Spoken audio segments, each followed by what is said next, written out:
अस्सलाम वालेकुम friends, stitching की आज की क्लास में हम सीखेंगे ट्राउज़र की बहुत ही आसान कटिंग। अच्छा, आज की वीडियो में ना मैं आप लोगों को तरीका बताऊंगी क्योंकि मेरे पास इतने कमेंट्स आते हैं। मैं हालांकि कई बार बता चुकी हूँ लेकिन फिर भी कमेंट्स आते हैं कि आपने कपड़े को किस तरीके से फ़ोल्ड करके रखा है। अब देखिए, मार्केट से जब हम कपड़ा लाते हैं वो इस तरीके से तय लगा हुआ होता है। अब सबसे पहले हमने इस कपड़े को पूरे को खोलना है, ठीक है, क्योंकि जब हम मार्किंग करते हैं, कटिंग करते हैं ना, तो हमेशा कपड़ा उल्टा फोल्ड करते हैं। अब ये देखिए, पूरा मैंने कपड़ा खोल दिया लंबाई में। अब इसको हम लंबाई में ही इस तरीके से एक कोने से पकड़ेंगे, दूसरे कोने को मिलाएंगे और उल्टा इस तरीके से तय करेंगे। बिल्कुल आपके सामने कर रही हूँ, बिल्कुल भी आपने कंफ्यूज नहीं होना, बिल्कुल क्लियर दिखा रही हूँ, ठीक है।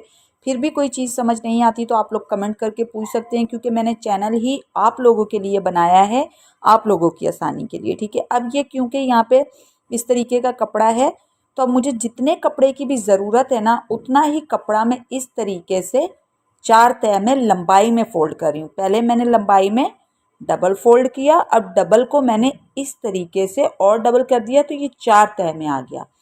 बंद साइड जो है वो कपड़े की मेरी तरफ है और खुली साइड जो है वो इस तरफ है। अगर आपको पूरे कपड़े की ज़रूरत है ना, तो आपने पूरा ही इस तरीके से फ़ोल्ड करना है। मैंने यहाँ से थोड़ा सा छोड़ दिया है क्योंकि मुझे जितनी चौड़ाई चाहिए थी उतनी ही चौड़ाई मैंने कटिंग सिलाई मार्जिन को लेते हुए यहाँ पे कपड़े को फोल्ड कर लिया। साइड से जो है वो सीधा कपड़ा निकाल लूँगी, कहीं और काम आ जाएगा, ठीक है।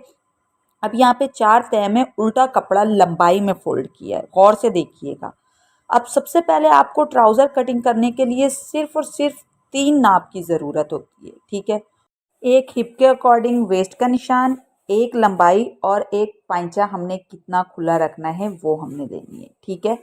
अब हिप के अकॉर्डिंग हमने किस तरीके से नाप लेना है वो भी मैं अभी आगे आपको बताती हूँ। अच्छा, ये जो मैं बता रही हूँ ना, ये बिल्कुल जो सादे वाला ट्राउज़र होता है ना, उसकी कटिंग बता रही हूँ, ठीक है। फ्रंट और बैक पल्ले में जो फ़र्क होता है, ट्राउज़र पैंट जो होता है, उसकी कटिंग नहीं बता रही। अब सबसे पहले कपड़े की बंद साइड से आपने मार्किंग स्टार्ट करनी है, ठीक है। ऊपर की तरफ से 2 इंच का मार्जिन या इलास्टिक जितना भी आपका चौड़ा है उस हिसाब से आपने यहाँ पे ये देखें इस तरीके से निशान लगाना है। तो मैं यहाँ पे नॉर्मल जो निशान लगता है ना इलास्टिक का फोल्डिंग के लिए नेफे का, वो 2 इंच पर ही लगता है। तो मैंने यहाँ पे ये देखें 2 इंच पर निशान लगा के इन सभी निशानों को स्केल की मदद से सीधा कर लिया। स्केल से काम करें, मार्किंग बिल्कुल ठीक होती है, अंदाजे से निशान ना लगाया करें।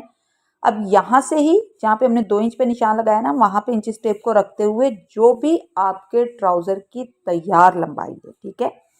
अभी बीच में फोल्डिंग का मार्जिन नहीं ले रही हूँ, फोल्डिंग का मार्जिन हम बाद में लेंगे। यहाँ पे आपने तैयार लंबाई का निशान लगाना है ऊपर वाले निशान पर इस तरीके से इंची टेप को रखते हुए, ये देखें बंद साइड से ही। अब इन सभी निशानों को स्केल की मदद से सीधा कर देंगे और नीचे की तरफ आपको जितना भी कपड़ा फोल्ड करना है 1.5 इंच या 2 इंच, फिर आपने उसका निशान लगाना है। अब मैं क्योंकि यहाँ पे मुझे इस ट्राउज़र के नीचे डिज़ाइनिंग करनी है 2 इंच की, तो मैं यहाँ पे ये मार्किंग नहीं कर रही, सिर्फ आपको बताने के लिए बता रही हूँ कि 2 इंच आपने तैयार लंबाई के बाद निशान लगाना है इस तरीके से और इसे भी सीधा कर देना है स्केल की मदद से। ठीक हो गया, ये निशान हमने लगा लिए। अब हिप के अकॉर्डिंग आपने वेस्ट का निशान लगाना है। जो भी आपका हिप साइज है उसका आपने चौथा हिस्सा लेना है, प्लस उसमें आपने 2 इंच लेना है, ठीक है। अब मान लीजिए हिप साइज अगर 40 इंच है तो 40 का चौथा हिस्सा 10 होगा, प्लस हम उसमें 2 इंच करेंगे, तो यहाँ पे 12 इंच पे निशान लगाया। अब जो हमारे वेस्ट का साइज़ है ना, उसी हिसाब से हम आसन का निशान लगाएंगे। तो यहाँ पे ये देखिए 12 इंच लंबाई में इस तरीके से मैंने निशान लगाया आसन के लिए, और यहाँ से भी ये देखें चौड़ाई में भी 12 इंच पे ही निशान लगा के, जितना हमने ऊपर निशान लगाया ना उतना ही हमने यहाँ पे भी निशान लगाया लंबाई और चौड़ाई में, और यहाँ पे 12 इंच का मैंने एक बॉक्स बना दिया, ठीक है। अब यहाँ से 2 इंच आगे की तरफ हम बढ़ाएंगे और यहाँ से 1 इंच तिरछा और यहाँ पे आसन की हम गोलाई देंगे। बहुत ही आसान तरीका है।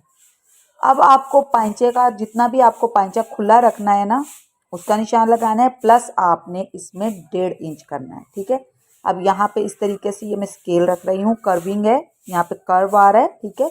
इसे रखूँगी और यहाँ पे ये शेप दे दूँगी। आप इसके बगैर भी इंची टेप से ये मार्किंग कर सकते हैं, कोई ऐसा मसला नहीं है। मैंने पहले वीडियोस बनाई हुई है स्केल के बगैर भी, ठीक है। अभी तो मेरे पास ये स्केल था तो मैंने इससे ये निशान लगा लिया। गहरा कर देती हूँ निशान को और दिखा देती हूँ ठीक से। अब इसमें मैंने सब कुछ बीच में ले लिया, कटिंग का, सिलाई का, सब मार्जिन मैंने बीच में ले लिया।